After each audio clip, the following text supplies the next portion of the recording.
නමෝ තස්ස භගවතු අරහතු සම්මා සම්බුද්දස්ස. ඒ භාග්‍යවත් වූ අරහත් වූ මහා කරුණික වූ අපගේ ගෞතම සම්මා සම්බුදුරජාණන් වහන්සේට නමස්කාර වේවා. සාදු සාදු සාදු. අපගේ ගුරු දේවෝත්තම පරම පූජනීය පින්වත් ලොකු ස්වාමීන් වහන්සේ නිදුක්ව නිරෝගව දීර්ඝායුෂ සම්පන්නියම ලබත්වා. සාදු සාදු සාදු. පූජනීය ගරුතර මහා සංඝරත්නයන් අවසරයි. වාසනාවන්ත සදහවත් පින්වතුනි, අද මේ උතුම් ධර්ම දාණය පින්වත් ඩී.බී. සේහස් අභිනෙත් පුතාගේ පළමුවෙනි උපන්දිනයට සෙත් පැතීම නිමිති කරගෙනයි සිද්ධ වෙන්නේ. ආදරණීය දෙමාපියන් වන පින්වත් ඩී.බී. රොසිරු නවෝත් මහත්මයා, ඒ වගේම පින්වත් දුෂානී ඉමල්කා මහත්මිය යන ඒ පින්වතුන්ලා තමයි අද ධර්ම දානය සිද්ධ කරන්නේ. පින්වතුනි, මේ සංසාරික ගමනේ නේක උපත්වල ඉපදී අපි සැරසරා යනකොට සසර ගමනේ අපිට කොච්චර දේවල් මුණ ගැහෙන්න ඇතිද? බොහෝ දේ අපිට මුණ ගැහෙන්න තියෙනවා. අපිට දැන් මතක නැති වුණාට ගොඩාක් දේවල් මේ සංසාරේ අපිට මුණ ගැහෙලා තියෙනවා. බුදුරජාණන් වහන්සේ එක අවස්ථාවක වදාලා, මහණෙනි, හොඳ සැපට ඉන්න මිනිස්සු දකින්නකොට හොඳට ගෙවල් දොරවල් හදගන්න, ලොකු වාහනවල ලොකුවට ඉඩකඩම් තියාගෙන හරීම සැපට ඉන්න මිනිස්සු දකින්නනේ. ඒ මිනිස්සු දකින්නකොට මහණෙනි, ඔබ ඒ මිනිස්සු දිහා බලලා නිෂ්ඨාවකට එන්න ඕන. නිෂ්ඨාව කියලා කියන්නේ මොකද්ද? අනිවාර්යයෙන්ම ස්ථිර අදහසකට එන්න ඕන. මෙන්න මෙහෙම, මමත් මේ අති දීර්ඝ සංසාර ගමනේ ඕන තරම් මෙහෙම ඉඳලා තියෙනවා. එතකොට පෝසත්කම කියලා කියන්නේ අපිට සංසාරේ මුණ ගැහිච්ච එක. ධන සම්පත් සංසාරේ ඕන තරම් මුණ ගැහිලා තියෙනවා. පිළිගැනීම් සංසාරේ ඕන තරම් මුණ ගැහිලා තියෙනවා. ප්‍රසිද්ධිය සංසාරේ ඕන තරම් මුණ ගැහිලා තියෙනවා. ලස්සන රූපය සංසාරේ ගොඩාක් ලැබිලා තියෙනවා. ලස්සන හඬ සංසාරේ අපිට ලැබිලා තියෙනවා. මේවා මුණ ගැහිච්ච ලැබුණු දේවල්. ඒ වගේම ඉතින් අනේක ප්‍රකාර දුක්ඛං කටලුත් අපිට හරියට ලැබිලා තියෙනවා. බුදුරජාණන් වහන්සේ වදාළ, මහණෙනි, දුප්පත් මිනිස්සු දකින්නකොටත් ඔබ නිෂ්ඨාවකට එන්න. මේ වගේ සංසාර ගමනේ මං දුප්පත් වෙලාත් ඕන තරම් ඉඳලා තියෙනවා. සසර කියන්නේ මේකයි. එක එක ඒවා මුණ ගැහෙනවා. එක එක ස්වරූපයෙන් මුණ ගැහෙනවා. ওই මුණ ගැහෙන දේවල් අතරේ මිනිසෙකුගේ ජීවිතයට මුණ ගැහෙන, එහෙම නැත්නම් සංසාර ගමනේ සැරිසරා යන කෙනෙකුගේ ජීවිතයට මුණ ගැහෙන වටිනම දේ මොකක්ද? බුදුරජාණන් වහන්සේ වදාහලා, මහණෙනි, බාහිරි තමන්ගේ ජීවිතයට මුණ ගැහෙන හම් වෙන දේවල් යන්තාක් මේ ලෝකේ ඇද්ද? ඒ බාහිරින් මුණ ගැහෙන දේවල් අතරේ වටිනාම දේ සත්පුරුෂයා මුණ ගැහිමයි. මොකද විගුතුනේ වටින්නේම සත්පුරුෂයෙක් මුණ ගැහිම. කල්යාණ මිත්‍රයෙක් මුණ ගැහිම. මොකද්ද කල්යාණ මිත්‍රයෙක් සත්පුරුෂයෙක් මුණ ගැහිමේ එච්චර වටිනාකම? කල්යාණ මිත්‍රයාගෙන් සත්පුරුෂයාගෙන් සද්ධර්මය අහන්න ලැබෙනවා. ආන්න ඒක තමයි වටිනාකම. කල්යාණ මිත්‍රයෙක් සත්පුරුෂයෙක් මුණ ගැහුණාම තියෙන වටිනා දේ පින්වතුනි, සද්ධර්ම අමාව අහන්න ලැබෙනවා. ධර්මය කියලා දෙනවා. හරි වැරද්ද කියලා දෙනවා. කුසල් අකුසල් කියලා දෙනවා. කල යුත්ත නොකල යුත්ත කියලා දෙනවා. ඇසුරු කළ යුතු කෙනා ඇසුරු නොකළ යුතු කෙනා කියලා දෙනවා. ජීවිතේ මොන මොනවද පුරුදු කළ යුත්තේ, මොන මොනවද බැහැර කළ යුත්තේ කියලා දෙනවා. මේක ලැබෙන්නේ සත්පුරුෂයාගේ ඇසුරින්. ඒ නිසා බාහිරින් මුණ ගැහෙන දේවල් අතරේ වටිනාම දේ සත්පුරුෂයා මුණ ගැනීමයි. සත්පුරුෂයා මුණ ගැහුණු කෙනාට සද්ධර්මය ඇසිය හැක්කේය. සත්පුරුෂයෙක් මුණ ගැහිම සහ ඒ සත්පුරුෂයාගේ සද්ධර්මය අහන්න ලැබීම කොච්චර යහපතක් හදනවද? ඒ ගැනයි අද අපි මේ උතුම් ධර්මයේදී ගොඩාක් පැහැදිලි කරගන්නේ. පිඟුතුනේ සත්පුරුෂ ඇසුරක් සහිතව මනුෂ්‍ය ජීවිතයක් ලැබෙන එකට ෂණ සම්පත්තිය කියලා කියනවා. ඇයි ඒකට ෂණ සම්පත්තිය කියලා කියන්නේ? ෂණ කියලා කියන්නේ සුළු මොහොත කියන්නේ. අති දීර්ඝ සංසාර ගමනක ඊතා සුළු මොහොතක්. ඒ සුළු මොහොත මොකද්ද? ලෞතර රහත් සම්මා සම්බුදුරජාණන් වහන්සේ නමකගේ ශාසනයේ බබලන කාලයක හොඳ දැනුමක් තේරුමක් ඇති මිනිස්සෙක් කියලා උපදින්නේ. ඒක තමයි ෂණ සම්පත්තිය. බුදුරජාණන් වහන්සේ වදාලා ෂණය අහිමි වෙන අවස්ථාමයි මහන්නි වැඩි. ඇතැම් අවස්ථා තියෙනවා කියනවා බුදු කෙනෙක් ලෝකේ පහළ වෙලා ධර්මයේ දේශනා කරනවා. සංසාරගත සත්වයෝ නිරේ. එයාලා නිරේ බුදුරජාණන් වහන්සේ මනුලෝ දහම් දේශනවා. අර නිරිසත්තුන්ට කවදාවත් අර ධර්මයේ අවබෝධ කරගන්න අවස්ථාවක් නැහැ. සත්පුරුෂයාගේ ඇසුරට අවස්ථාවක් නැහැ. බණ අහගන්න අවස්ථාවක් නැහැ. මොකද ඒගොල්ලෝ නිරේ. ෂණ සම්පත්තිය අහිමි. බුදු කෙනෙක් ලෝකයට පහළ වෙලා ධර්මයේ දේශනා කරනවා. ඒ කාලේ පෙරේත ලෝකේ ඉන්න අයට ෂණ සම්පත්තිය අහිමි. බුදු කෙනෙක් ලෝකේ පහළ වෙලා දහම් දේශනවා. ඒ කාලේ තිරිසනුන් අතර ඉන්න අයට ෂණ සම්පත්තිය අහිමි. බුදු කෙනෙක් ලෝකයට පහළ වෙලා දහම් දෙසද්දී දීර්ඝ ආයුෂ ඇති අසංඥ සත්ත්ව ආදී ලෝකවල නොයෙක් සත්ත්ව ඉපදෙලා ඉන්නවා. දැන් ඔබ දන්නවා ආලාර කාලාම උද්දක රාම පුත්ත ඒ දෙන්නා කොහෙද ගිහින් උපන්නේ? අසංඥ සත්ත්ව තලයේ. ඒ අචංඥ සත්ත්ව තලයේ උපන්න නිසා බුදුරජාණන් වහන්සේ ශ්‍රී සම්බෝධිය සාක්ෂාත් කරලා දහම් දෙසන්න සූදානම් වෙනකොට දහම කියාගන්න බෑ. ඒගොල්ලෝ දහම අසන්න බැරි තැනක ඉපදිලා. ෂණ සම්පත්තිය හැදෙලා. ඊළඟට බුදුරජාණන් වහන්සේ දේශනා කළා ඔන්න බුදු කෙනෙක් ලෝකයට පහළ වෙලා දහම් දේශනවා. ඒ කාල වකවානුවේ මිනිස්සෙක් විදිහට එනවා. හැබැයි ප්‍රත්‍යන්ත ජනපදයක බුදුබණක් ඇහෙන පැත්තක නෙමෙයි. දැන් බලන්න මේ කාල වකවානුවේ මේ ලංකා භූමියේ යම් පමණකට ශ්‍රී සද්ධර්මයේ පැහැදිලිව කල්යාණ මිත්‍රයන් වහන්සේලා කතා කරනවා. අපි හිතමු තවත් ඔය රටවල් කීපයකටනේ යන්තම් හරි නිකන් බුද්ධ කියන වචනේ හරි ගිහින් තියෙන්නේ.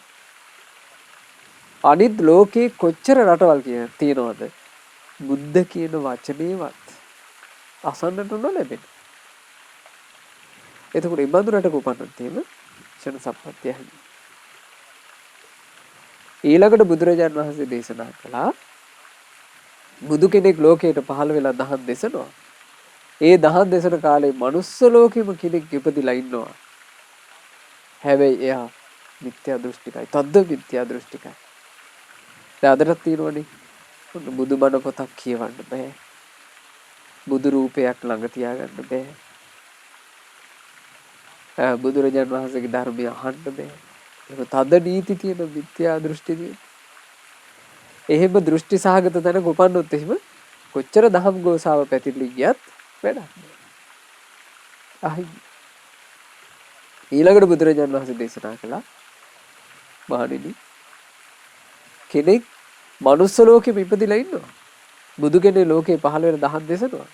හැබැයි අර මනුස්ස ලෝකෙ උපන් කෙනා මන්ද බුද්ධිකයි. කෙලතුළුයි. හරි මෝඩයි. එයාට මොකුත් තේරෙන්නේ නැහැ කිව්වට. කරුණු කාරණා වටහා ගන්න බැහැ. එයාටත් ෂණ සම්පත්තිය අහිමි. බලන්න පින්වතුනේ අවස්ථාව අහිමිවින් ගොඩ අවස්ථාව අහිමිවින් කොච්චරක් තියෙනවද? ඊළඟට බුදුරජාණන් වහන්සේ වදාලා තව අවස්ථාව අහිමිවීමක් තියෙනවා. බුදු කෙනෙක් ලෝකයට පහළ වෙලා දහම් දෙසන්නේ නැහැ. බුදු කෙනෙක් පහළ නොවිච්ච කාලේ හැබැයි හොඳ නුවණැත්තෙක් ඉපදිලා ඉන්නවා. එයාට අවස්ථාව අහිමි. කොච්චර Tamanට නුවණ තිබුණත් මේ පැහැදිලි පිරිසිදු ධර්ම ඉස්මතු කරන බුදු කෙනෙක් පහළ වුණේ නැත්තම් එයාට අවස්ථාවක් හිමි. ඔය ඔක්කොම අවස්ථා මග ඇරිලා තමයි ෂණ සම්පත්තිය කියලා එකක් එන්නේ. ඒ ෂණ සම්පත්තිය ලැබුණු මොහොත කියලා කියන්නේ අර ජීවිතයකට කලාතුරකින් මුණ ගැහෙන වටිනාම දේ මුණ ගැහෙන කාලේ. මොකද්ද පිටුතුනි වටිනාම දේ? කල්යාණ මිත්‍රයා. කල්යාණ මිත්‍රයාගෙන් සද්ධර්මය අහන්න ලැබෙනවා. බලන්න ඒකේ වටිනාකම. ඉස්සර අපේ මේ ලංකාවේ රුහුණු ජනපදයට වෙන්න පින්වතුනි වියදියා කියලා වැද්දෙක් හිටියා. ඒ වැද්දාගේ නම වියදියා. ඔය වියදියා කියන වැද්දා දඩේමයි ජීවිතේ. සත්තුන්ට මදු ගහනවා, සත්තුන්ට කෙටේරියෙන් ගහලා මරනවා, සත්තුන්ට ඊතලෙ විදලා මරනවා, සත්තුන්ට මේ බොරු වලවල් කපලා ඒ වගේ වට්ටලා සත්තු මරනවා. සත්තු මැරීමම තමයි මේ මිනිස්යාගේ රස්සාව. ඒක තමයි ජීවිතේ. දවස ගානේ මේ පුද්ගලයා සමහර අවස්ථාවල 400-500ක් සත්තු මරනවා කියනවා. එච්චරත් කරලා තියෙනවා. ඒ වගේ නෙවෙයි ජීවිතේම සත්තු බැරීම කියන එක මූලික දෙයක් කරගෙන හිටපු කෙනෙක් මේ වියදියා. දවසක් මේ වියදියාට මදු ගැහුවට ඔගුල් ඇටෙව්වට අහුන්නේ සතෙක්. එක සතෙක් වඩේ. මේ වියදියාට තිබුණා ලෙඩ. මොකද්ද ලෙඩේ? මෙයාට බෑ මස් නැතුව බත් කන්න. දැන් මෙයාම තමයි මෙයාට උමනා කරන මස් ටික ගෙදර උන්දට ගිහින් දෙන්නේ මායියට. එතකොට ඉතින් එයා ඒක උයලා කරලා දෙනවා. මේ පුද්ගලයා හැමදාම මසක් එක්කමයි බත් කන්නේ. දැන් එදා සත්තු අහුන්නේ නැහනේ. සත්තු අහුවෙච්චි නැති දවසේ මේ ගෙදර එක්කෙනාට මාංශයක් හොයාගන්න බැරුව ගියා. ඉතින් එළවලුවක් එක්ක බතක් උයලා ඕන ලැහැත්ති කරලා තිබ්බා. මේ පුද්ගලයා ගෙදරට එන්නේ සාමාන්‍යයෙන් බීගෙන. එදා බීලා ඇවිල්ලා තමන්ගේ බත් පෙදලා තිබුණු වළඳ අතට ගත්තා. ඒක අතට අරගෙන කන්න ලැහැත්ති වෙද්දි මේකේ මස් නැත. කේන්ති ගියා. නෙදකින් විතරක් මේ හැමතිස්සෙම දඩයන් කරලා මෙච්චර මස් තියෙන ගෙදර මට අද කන්න මේ මස් චුට්ටක් නැද්ද කියලා හොඳටම රණ්ඩු ඇල්ලුවා. එතකොට මේ ගෙදර උන්දත් අතෑරියේ නෑ. ඉතින් මෙතන මහා කලකෝලහලයක් ගියා. අන්තිමේ මේ පුද්ගලයා කේන්ති ගිහිල්ලා හිටපිය මම මස් පෙන්නන්නම් කියලා මේ ගෙදරම කිරි එළදෙනක් ඇති කරලා තියෙනවා. දරුවන්ට කිරි බොන්න කිරි එළදෙනක් ඇති කරා ඒ ගෙදරම පොඩි ගාලක බැඳලා ඒ සතා බොහොම ආදරේට මේ ගෙදර හැදිච්ච සතෙක්. මේ බීමත්කමක තියෙන මහා භයානකකම බලන්න ඔක්කොම අමතක වෙනවා.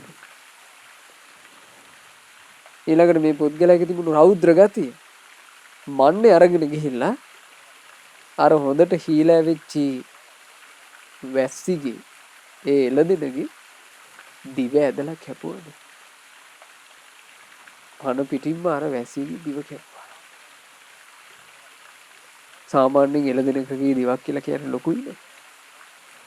ඔය දිව කොටහ අරගෙන ඇවිල්ලා මේ දිව දුන්නා මේක මට වෙලා දීපිය කියලා. ඒතකොට අර ගිදර කාන්තාව හොඳට බයටපත් වෙලා ඉතින් මේ මිනිස්සයා මහා නරුම මිනිස්සෙන්නේ. බයටපත් වෙලා ඒ එළදෙනගේ දිව උයලා දීලා තියෙනවා. මේක උයලා දුන්නා විතරයි මේ පුද්ගලයා බත අනාගෙන කෑවා. බත් කනකොට කන කටක් ගානේ ඇඟ දණ්ඩ පටන් ගත්තා. ඇඟ පිච්චෙනවා. නවත්තන්න බැරි 1000ක් මුළු ඇඟේම හටගත්තා. හරියකට ගින්නකින් පුලුස්සනවා වගේ මුළු ඇඟිල්ලෙම දැවිල්ල හටගෙන තියෙනවා. එළි වෙන තුරාවටම මේ වේදනාව දුර වෙලා ගියේ නැහැ. එළි වෙනකල් එහෙට මෙහෙට පෙරලි අඬා කිදිරි ගගා හිටියා. ඒ කිදිරි ගගා ඉන්නකොට රාත්‍රී මතක් වෙලා තියෙනවා ස්වාමීන් වහන්සේලාව. හාමුදුරුවෝ වහන්සේලාව හම්බෙලා මොකක් හරි සෙතක් කරගන්න ඕන කියලා. දැන් අදට උනත් පින්වතුනි ගොඩාක් මිනිසුන්ට ස්වාමීන් වහන්සේලාව මතක් වෙන්නේ පන්සලක් විහාරස්ථානයක් මතක් වෙන්නේ කරදරයක් වුණාමනේ. කරදරයක් වුණාට පස්සේ තමයි මොකක් හරි සෙතක් කරගන්න ඕන, පිරිත් ටිකක් කියව ගන්න ඕන, බෝධි වන්දනාවක් කරගන්න ඕන ආදී වශයෙන් සිහිපත් වෙලා මේ තමන්ගේ ගෙදෙට්ට ළඟ විහාරස්ථානයක් පන්සලක් අසුබක් තියෙනවා කියලා මතක් වෙන්නේ. එතෙමකට කරදරයක් වුණාමනේ. ඉතින් ඒ වගේ මේ වියදියාටත් තමන්ගේ ඇඟේ 1000 හට ගන්නකම් ස්වාමීන් වහන්සේලා ඉන්නවා කියලා මතක් වුණේ නැහැ.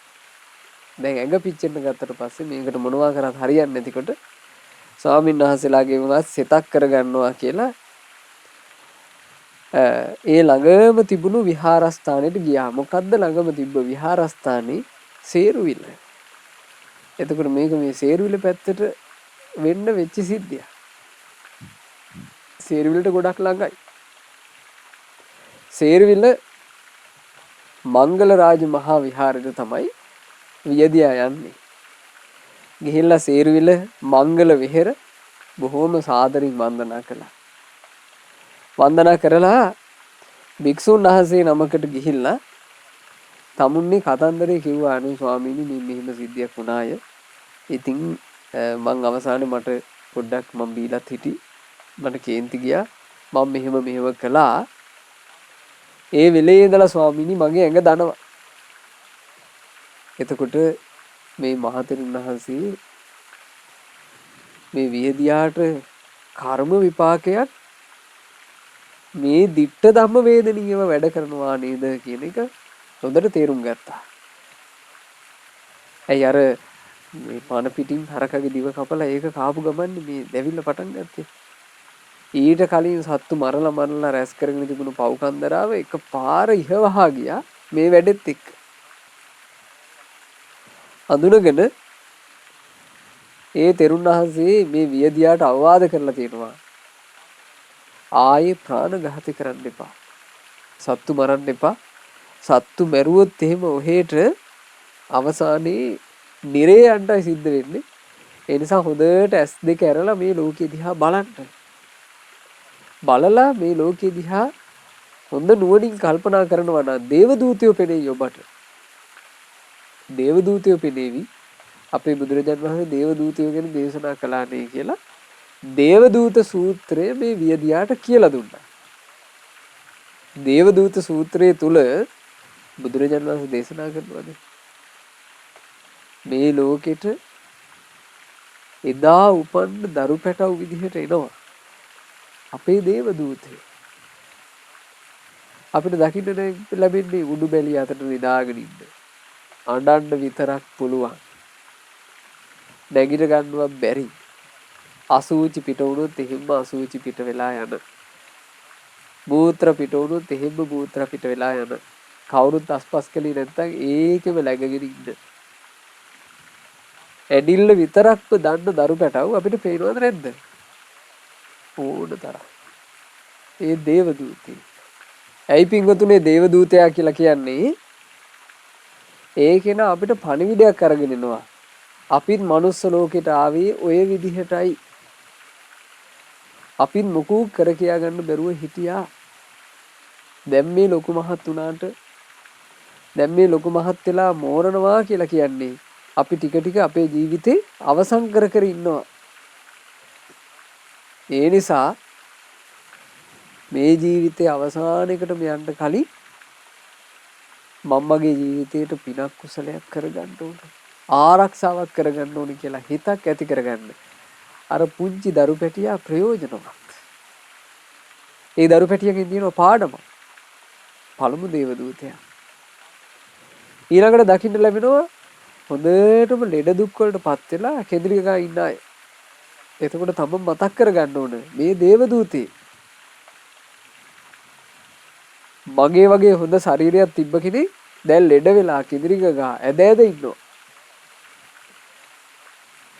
මේ මගේ ශරීරෙත් ලෙඩ වෙන එකක්මයි. ලෙඩ වෙලා බැරි ගහිලා යන්න කලින් මම යහපතක් කරගන්නවා. ඒ තමයි පණිවිඩය.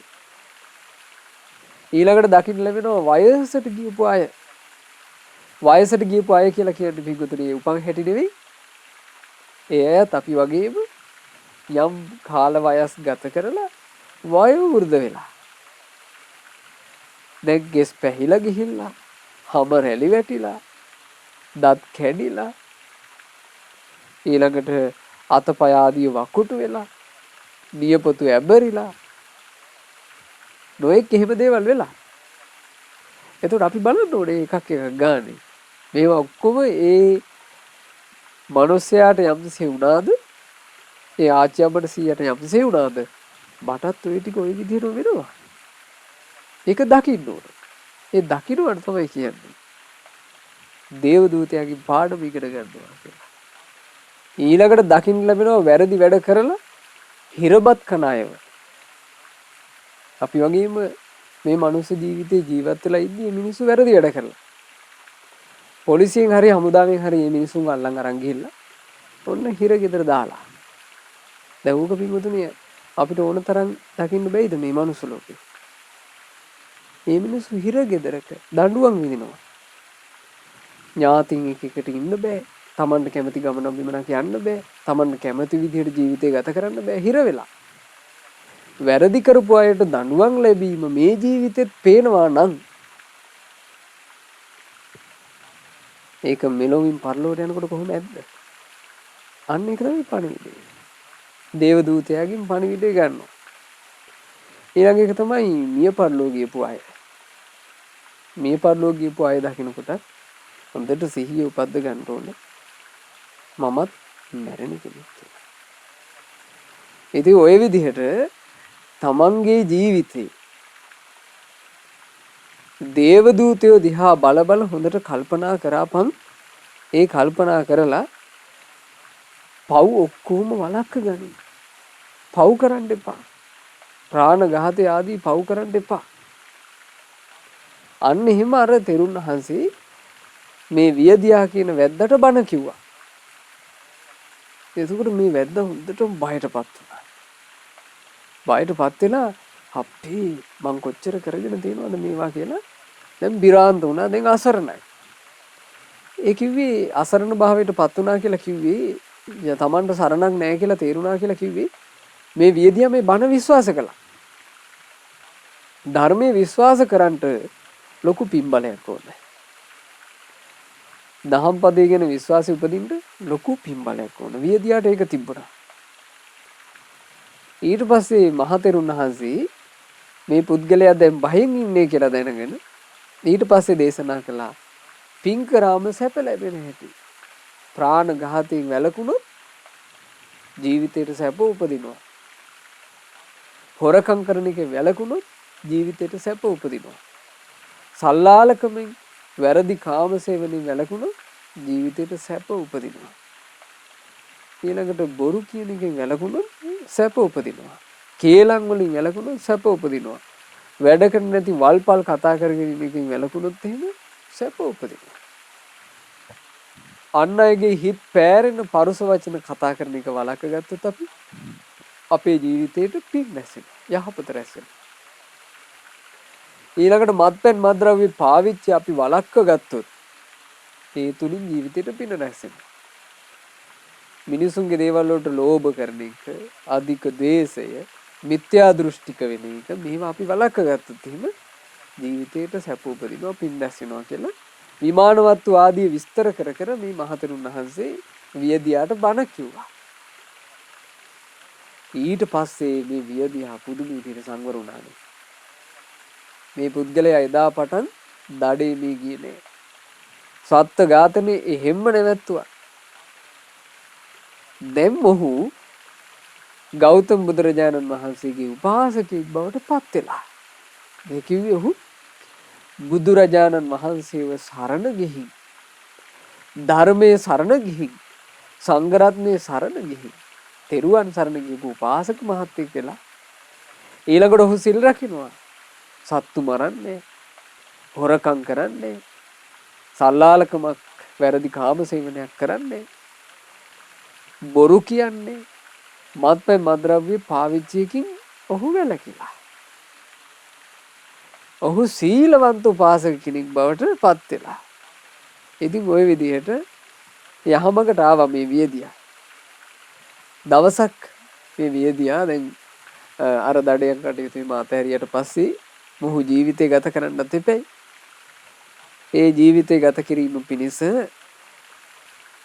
නොයෙකුත් කටයුතු කර්මාන්ත කරන්නට ටිකක් දුර ඈත ගියා. ওই දුර ඈත යද්දී තමන් දන්න කියන ඥාති පිරිසක් හිතවත් පිරිසක් එක්ක මුහුදට නහන්න ගිහින් තියෙනවා. ඒ මුහුදේ නනා ඉන්නකොට මේ මුහුදු ප්‍රදේශයට අරක්ගත්ත එක දිව්‍ය නාගයෙක් මේ වියදියාව දැකලා මේ වියදියා ළඟට ඇවිත් ඒ නාගයාගේ දරණ වලින් වියදියාව සම්පූර්ණයෙන් වෙලා ගත්තා. ඒ වෙලා ගැනීම කරනකොටම මේ වියදියාට තේරුණා අපි මං සෑහෙන අනතුරක වැටුණා. නමුත් හරි පුදුමයි මොහු කලබල වුණේ නැහැ. කලබලයෙන් තොරව මොහු මේ ප්‍රශ්නෙට මුහුණ දෙනවා. කලබල නොවීම නිසාම ඔහුට වටින දෙයක් සිහියට ආවනේ. ඒ තමයි දේවදූත සූත්‍රය මතක් වුණා. දේවදූත සූත්‍රය මතක් වුණා. දේවදූත සූත්‍රය මතක් වුණා විතරයි වියදියා ඒ දේවදූත සූත්‍රයේ සත්‍යක්‍රියාවක් කරනවා. බලන්නේ සත්‍යක්‍රියාව මොකද්ද කියලා? මං ඉස්සෙල්ලාම ඇසුවේ දේවදූත සූත්‍රයයි. ඒක අප බුදුරජාණන් වහන්සේ විසින්ම වදාළ බව ඒකාන්ත සත්‍යයි. මොන සත්‍යක්‍රියාව? දේවදූත සූත්‍රය කියන උතුම් සූත්‍ර ධර්මයේ බුදුරජාණන් වහන්සේ විසින්ම වදාලා කියන්නේ ඒකාන්ත සත්‍යයි.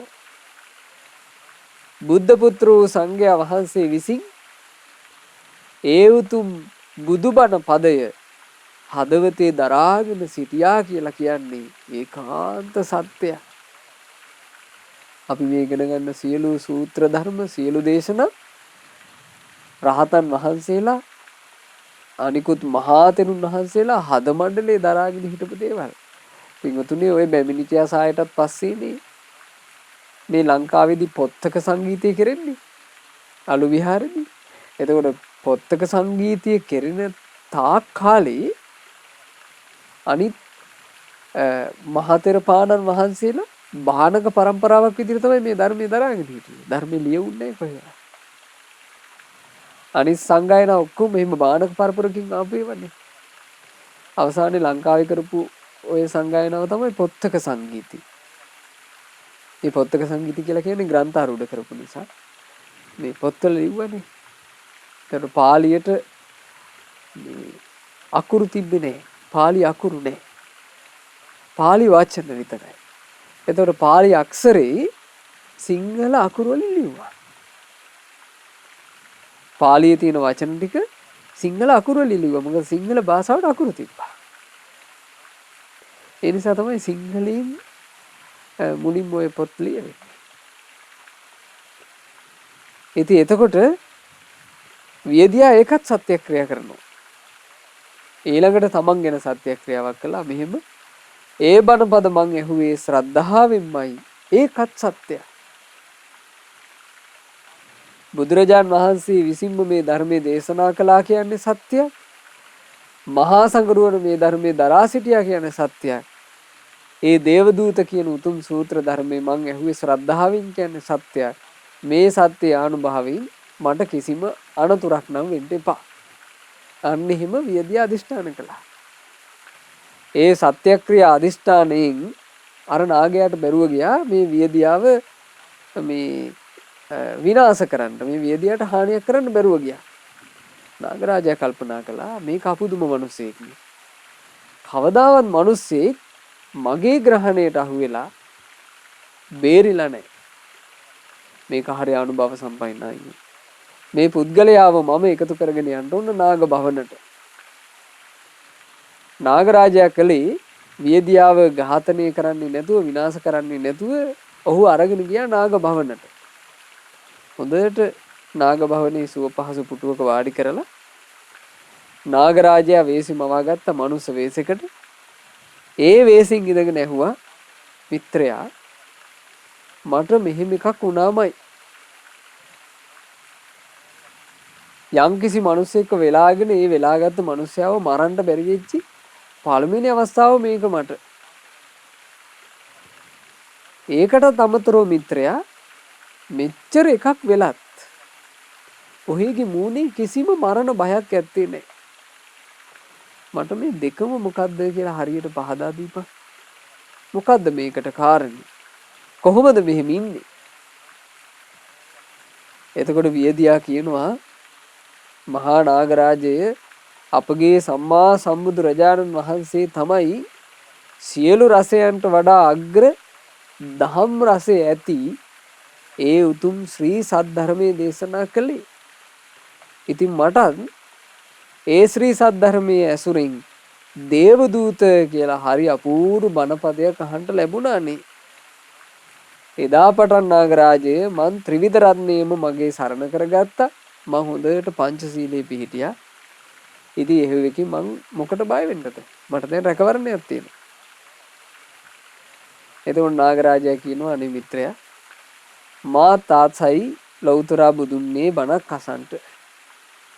ඉතින් මටත් කියා දීපන්කෝ බණපදයක් කියලා. එතකොට වියදියාට හොඳට මතක තිබුණා අර දේවදූත සූත්‍රය. ඒ දේවදූත සූත්‍රය මහතෙරුන් වහන්සේ කියලා දීලා තියෙන්නේ හොඳට අටුවා සහිතව. අටුවා විස්තරේ සහිතව කියලා දීලා තියෙනවා.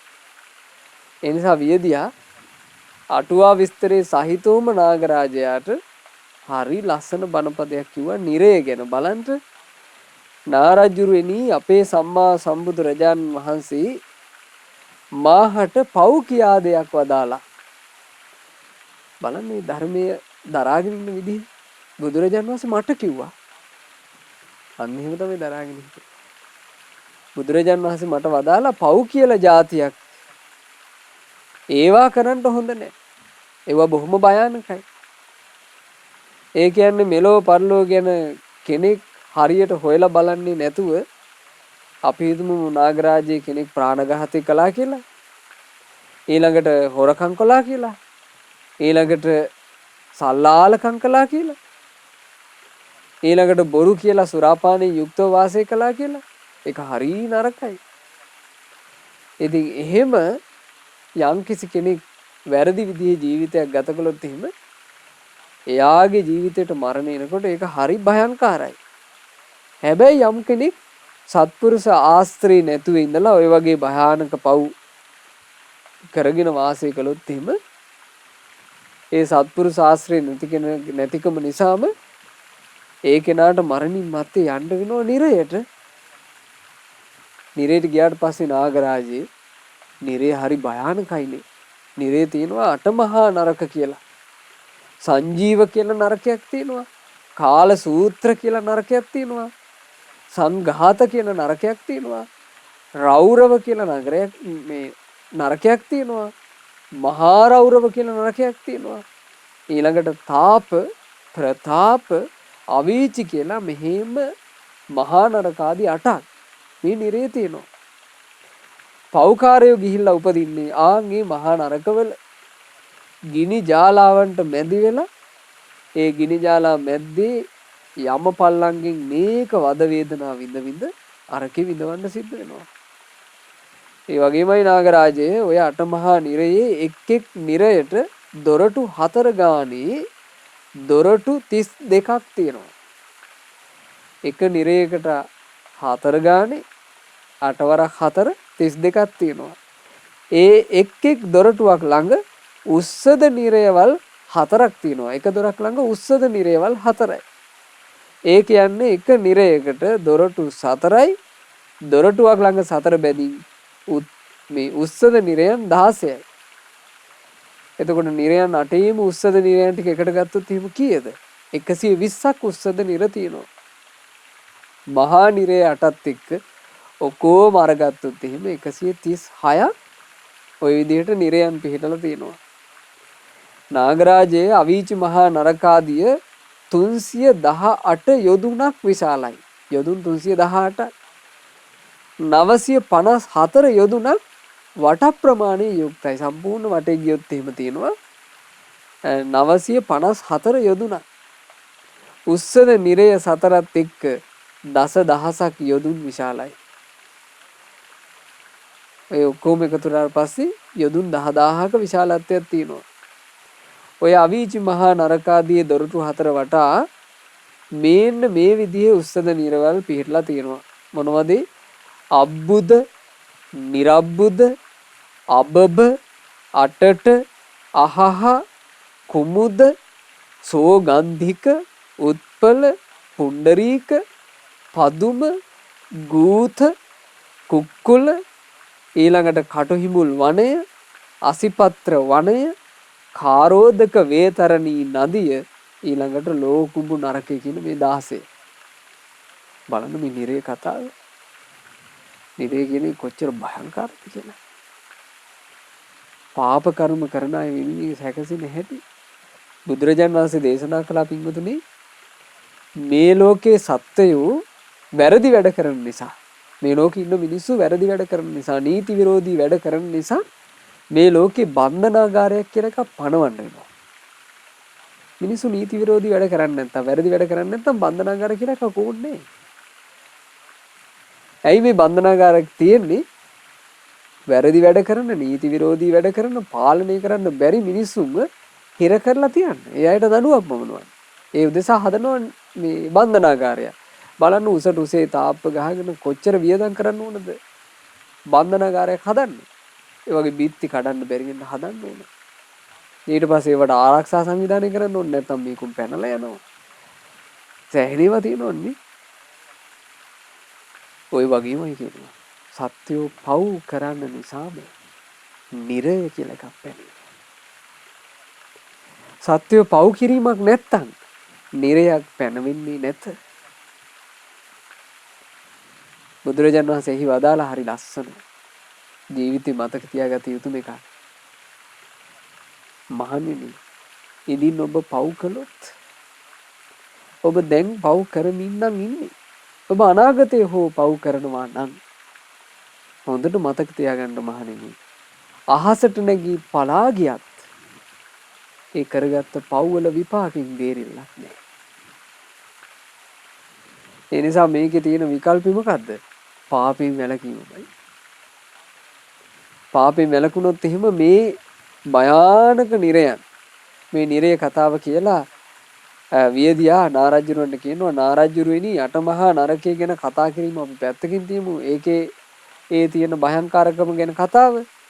මේ උස්සද නිරියක උපන්නොත් ලෞතුරා බුදුරජාණන් වහන්සේ නමකට මිසක් කිසිම අර්ධිමතෙකුට ඒ නිරේ උපන්න සත්‍යයගේ දුක මෙච්චරයි කියලා කියන්න පුළුවන් කම නැහැ. එච්චර දුක උස්සද නිරේක උපදින මේ සතා විඳනවා. එහෙව්වකේ අර මහා විශාල අටමහා නරකවල දුක් ගැන කවර කතාද? ඒ වගේම නාරජුනි ওই නරකාදී වල ආයුෂ හරි දිගයි. එකකට වැටුනොත් ඒකෙන් අනෙකට වැටෙනවා. ගූත නරකයේ, කුක්කුල නරකයේ, හිඹුල් වනයේ, අසිපත් වනයේ, වේතරණී නදිය, ගිනි අඟුරු පර්වතයේ, සංඝාත නරකයේ ආදී මේ වගේ කෙලවරක් නැති දුක් තියෙනවා. ඒ නිසා මේ වගේ උපදින්න හේතු වෙන කර්ම තමන්ගේ ජීවිතේ රැස් කරගන්න හොඳ නැහැ. ඒ වගේමයි නාරජ්ජුනි, තිරසං අපායේ උපන්නත්, පෙරේත ලෝකේ උපන්නත් දුකමයි තියෙන්නේ. ඔය කියපු කිසිම ලෝකයක සත්පුරුෂ ආශ්‍රයයක් ඇත්තේ නැහැ. මේ ඔක්කොම ෂණ සම්පත් ඇහිමීමේ සත්පුරුෂයෝ එහෙ නැහැ. ඒ නිසා නාරජ්ජුරුවනි, මං ගැනත් ඔබ දැනගන්න ඕනේ මෙහෙම. මම මෙන්න මෙහෙම මාංශයට හුරු වෙලා හිටපු කෙනෙක්, සත්තු මරපු කෙනෙක්, පණ පිටින් අපේ ගෙදර ඇති කරපු එළදෙනගේ දිව කපාගෙන කාපු එකෙක්. එහෙම හිටපු මට සත්පුරුෂ ආශ්‍රයයක් හම් වෙලා තමයි මම මේ සම්පූර්ණයෙන් වෙනස් වුනේ. ඒ නිසා නාරජ්ජුරුවනි, සත්පුරුෂ ඇසුරමයි වටින්නේ. සත්පුරුෂ ඇසුරමයි කියලා මේ වියදියා සත්පුරුෂ ඇසුර වර්ණනා කළා. නාරජ්ජුරු හරි සතුටු වෙලා සිතූ පැතූ සම්පත් දෙන නාග මාණික්කයක් වියදියාට දෙනවා. කියලා කිව්වා, මම මේ සන්තෝෂෙන් දෙන්නදී ඔබ ගෙදර ගිහිල්ලා හිතේ හැටියට භුක්ති විඳපන්. එතකොට ඔන්නේ නාගරාජයා විසින්ම මේ වියදියාව යලිත් වතාවක් මුහුදු වෙරළට ගෙනල්ලා ඇරලෙව්වා. ඉතින් වියදියා නාග මාණික්කයත් අරගෙන ගෙදෙට්ට ගියා. ඒ ගෙදෙට්ට යනකොට වියදියාගේ හිත සම්පූර්ණයෙන් වෙනස් වෙලා. වියදියා කල්පනා කළා, මට මගේ ජීවිතේ මරණාසන්න මොහොත එනකොට මගේ ජීවිතේට මෙච්චර නාගරාජයෙකුට තහු වෙලා අතුරු ආන්තරයක් එනකොට මට පිහිටට හිටියේ මගේ බිරිඳ නෙමෙයි. මගේ පිහිටට හිටියේ මගේ දරුවොත් නෙමෙයි. හදාගත්ත ගේත් නෙමෙයි. මං එකතු කරලා තිබුණු ධන වස්තුකුත් නෙමෙයි. මට උදව් වුණේ සත්පුරුෂය ඇසුරු කරලා තිබීම. සත්පුරුෂයාගේ ඇසුරින් බණපදයක් අහලා තිබ්බේ නැත්තම් මං විනාසයි.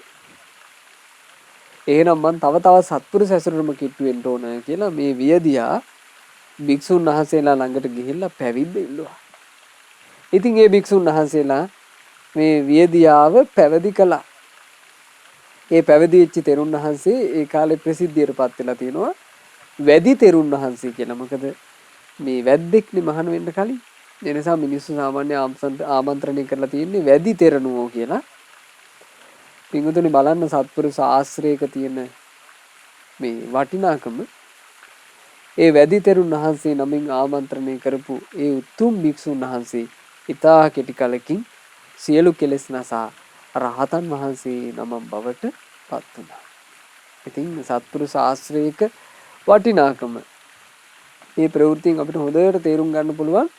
ජීවිතේ සෑහෙන වැරදි පැත්තකට ඇදී ගියපු කෙනෙකුත් තමන්ගේ ජීවිතේ සම්පූර්ණයෙන් සැපයට පත් කරගත්තා සත්පුරුෂ ඇසුර නිසා.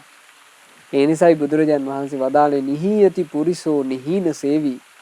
හීන කෙනෙක්ව ඇසුරු කළොත් ඒ පුද්ගලයා තවත් පිරිහි යනවා. නච හායේත කදාචි තුල්්‍ය සේවි. තමන්ට සමාන ගුණධර්ම තියෙන කෙනෙක් ඇසුරු කරොත් ඉන්න කවදාවත් පිරිහෙන්නේ නැහැ. පරිහානියක් වෙන්නේ නැහැ. විශේෂ දියුණුවකුත් නැහැ හැබැයි. සෙට්ට මුපනමං උපේති කිප්පං. තමන්ට වඩා ගුණයෙන් මහත් කෙනෙක්ව සත්පුරුෂයෙක්ව කල්යාණ මිත්‍රයෙක් ඇසුරු කරොත් එහෙම ඉක්මනින් දියුණුව කරා යනවා ජීවිතේ. තස්මා අත්තනෝ උත්තරින් බජේතාති. ඒ නිසා තමන්ට වඩා උතුම් තමන්ට වඩා ගුණයෙන් වැඩිමහල් අයවම ඇසුරු කරන්න. අන්න එහෙමයි බුදුරජාණන් වහන්සේ අවවාද අනුශාසනා කළේ. ඉතින් අපි කොයි කාටත් මේ සියලු අවවාද අනුශාසනා හොඳට හිතවල දරාගෙන ගෞතම බුදු සසුනත් උතුම් මනුස්ස ජීවිතයක් කියන දෙකම මේ මුණ ගැහුණු ක්ෂණ සම්පත්තිය අපි කාටත් අහිමි නොවේවා. ඒ ක්ෂණ සම්පත්තියෙන් උතුම් ඵල නෙලා ගන්නට අපි කවුරුත් වාසනාවන්තයෝ වේවා. කිසිම කරදරයකින් බාධාවකින් තොරව අපි කොයි කාටත් සුවසේම පින් කර ගන්නට ලැබෙත්වා. රැස් කර ගන්නා වූ සියලුම පුණ්‍ය ධර්මයන්ගේ අනුහසින් අපට රැකවල් සැලසේවා. අපට මේ ගෞතම සාසනයේ ධර්මාවබෝධයෙන් සැනසෙන්න වාසනාව ලැබේවා කියන පැතුම අපි ඇති කරගනිමු. අද මේ උතුම් වූ ධර්ම දානමය පින්කම පින්වත් ඩී.බී. සෙහස් අභිනේත් පුතාගේ පළවෙනි උපන්දිනේට සෙත් ප්‍රාර්ථනා කරමිනුයි සිද්ධ කෙරුණේ. ඉතින් මේ රැස් වුණ උදාාරතර ධර්ම දානමය පිනේ ආශිර්වාදය, බුද්ධ රත්නයේ ආශිර්වාදය, ධර්ම රත්නයේ ආශිර්වාදය, සංඝ රත්නයේ ආශිර්වාදය, ඒ වගේම මේ බණපද ශ්‍රවණයෙන් සතුටු සිත් ඇති කරගත් සියලු දෙවියන්ගේ ආශිර්වාදය පින්වත් ඩී.බී. සෙහස් අභිනේත් පුතාට සැලසේවා. පුතාගේ ජීවිතේ सर्व प्रकारेण सार्थकत्වයට පත් වේවා. පුතාට නිදුක් නිරෝගී සුවය ලැබේවා. දීර්ඝායුෂ සම්පන්නිය ලැබේවා. ඒ පුතාගේ ජීවිතයේ ඉදිරි අනාගතේ කරන කියන රැකී රක්ෂ මේ අධ්‍යාපන කටයුතු, ඒ වගේම රැකී ආරක්ෂා ආදී කොට ජීවිතයේ සෑම සියලු දේ सर्व ප්‍රකාරයෙන්ම සාර්ථකත්වයට පත් වෙත්වා. පුතාගේ ජීවිතයට යහපත සදන සත්පුරුෂ ඇසුර මේ පුංචි වයසේ ඉඳලාම පුතාගේ ජීවිතේ අහිමි නොවේවා. කිසි කලෙකත් අසත්පුරුෂ පවිටන්ගේ ඇසුරට මේ පුතාගේ ජීවිතේ යොමු නොවේවා. බුදුරජාන් වහන්සේ සරණ ගියපු ශ්‍රාවක පුතෙක් බවට පත් වෙලා සම්බුද්ධ ශාසනයේ පිළිසන්න ලබා ගන්නට ඒ සිඟිති පුතාට වාසනාව ලැබේවා කියලා අපි ආශිර්වාද කරනවා, සෙත් පතනවා. රැස් කළා වූ සියලුම පුණ්‍ය ධර්මියෝ සියලු දෙවියෝ සතුටින් අනුමෝදන් වෙත්වා. සක් දෙවිදානෝ පින් අනුමෝදන් වෙත්වා. සතරවරම් මහා රජවරු සෙම්පති දෙවිවරු පින් අනුමෝදන් වෙලා දෙවියෝ දිව්‍ය සැපයෙන් වැඩෙත්වා, දිව්‍ය ආශ්චර්යයෙන් වැඩෙත්වා. ඒ සියලුම දෙවිවරු අප කොයි කාටත් දෙවියන්ගේ සියලු ආශිර්වාද ආරක්ෂාව නොඅඩුවම සලසා දෙත්වා දෙවියෝද සංසාර දුකින් අත මිදෙත්වා සාදු සාදු සාදු රැස් කළ පින අපගේ ගුරු දේවෝත්තම පරම පූජනීය පින්වත් ලොකු ස්වාමීන් වහන්සේට අනුමෝදන් ගුරු දේවයන් වහන්සේ නිදුක්ව නිරෝගව දීර්ඝායුෂ සම්පන්නියම ලබත්වා සාදු සාදු සාදු රැස් කළා වූ මේ උතුම් පුණ්‍ය ධර්මයේ ධර්ම දාන සිදු කරපු ඒ සුපින්වතුන්ලාගේ පවුලේ මිය පරලෝ යන්ට යෙදුණු උපාලි සීයාට චන්ද්‍රසිරි සීයාට විල්බර්ට් සීයාට සහ ජනක පියාණන්ට අනුමෝදන් වෙලා ඒ සියලු ඥාතීන්ගේ පරලෝ ජීවිතයේ සැපයටපත් වේවා ඉක්මන් භවයකදීම අපගේ ඥාතීන් සසර දුකින් අත් මිදෙත්වා කියන ප්‍රාර්ථනාවෙන් පින් අනුමෝදන් කරන්න රැස් කළ මේ උතුම් පුණ්‍ය ධර්මය ධර්ම දාන සිදු කළ ඒ සුපින්වත් ඩී.බී. රුසිරු නවෝද් ඒ වගේම ඒ දුෂානි ඉමල්කා යන පින්වතුන්ලා දෙපළට ඒ අයගේ පළමු උපන්දිනයේ සමරන ඒ සිඟිති පුතු වන ඩී.බී. සෙහස් අබිනේෂ් පුතාට ඒ වගේම ඩී.බී. සහස් අභිනව් පුතාට ඩී.බී. තිලක් වසන්ත ඒ.එච්. නිරෝෂා ශ්‍යාමලි සමන්ති චන්දිමා යන ඒ සියලු දෙනාට ඒ වගේම ආච්චි සීයා ඇතුළු පවුලේ සියලු දෙනාට මේ සියලුම පින් අනුමෝදන් වෙලා ඒ සියලු දෙනා නිදුක් නිරෝගී සුව ලබත්වා දීර්ඝායුෂ ලබත්වා පවුලේ සියලු දෙනාට සියලු ආකාරයෙන් දෙවියන්ගේ ආරක්ෂාව රත්නත්‍රයේ ආරක්ෂාව නොඅඩුව ලැබේවා සියලු දෙනා කරන කින රැකී ආරක්ෂා ව්‍යාපාර ආදී විශේෂයෙන් ඩී.බී.